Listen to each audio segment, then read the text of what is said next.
Buenos días, mi nombre es Tatiana Gutiérrez y el estado que me correspondió es Alemania. Vamos a iniciar hablando de qué es globalización.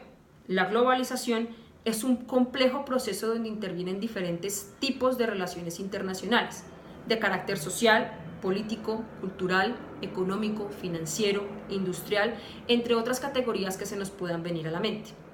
Cuando hablamos de globalización, podríamos pensar en el derrumbamiento de fronteras, en el comercio, en la comunicación e incluso en la libertad de movimiento.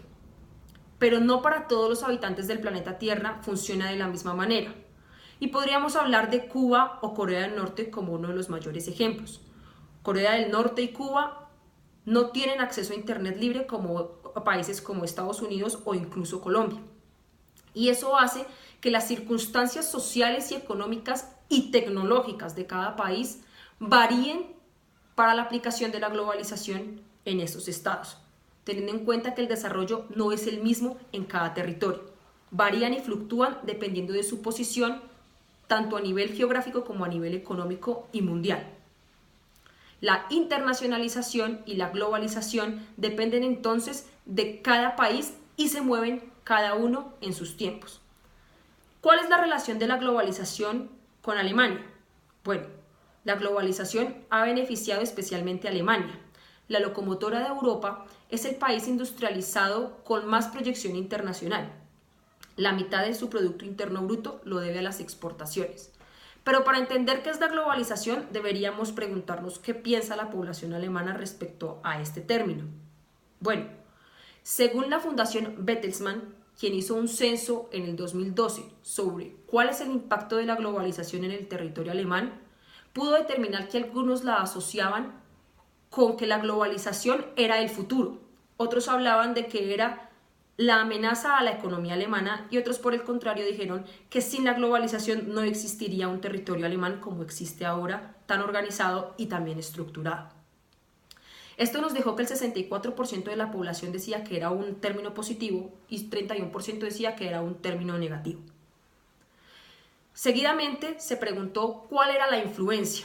Bueno, pues el 59% de la población decía que con la globalización podría aumentar sin la globalización, es decir, disminuía la economía alemana. El 31% hablaba de que la globalización no le afectaba.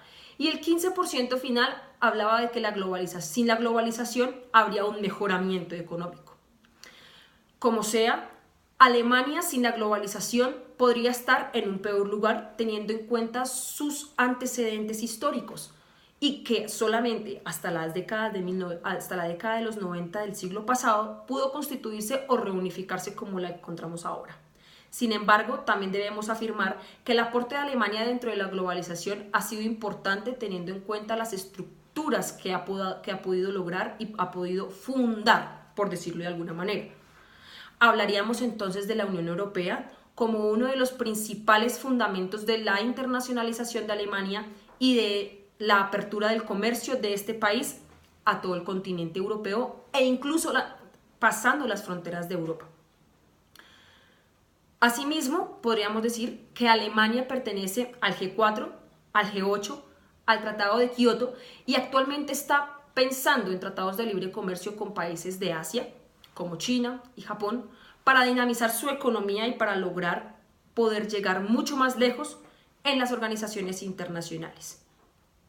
Es así como Alemania es un ejemplo perfecto de globalización y podría decirse que, como conclusión, la globalización y Alemania son un excelente complemento, teniendo en cuenta que si no existieran uno con el otro, Alemania seguramente no hubiera podido salir de la crisis en la que en algún momento de la historia estuvo inmerso.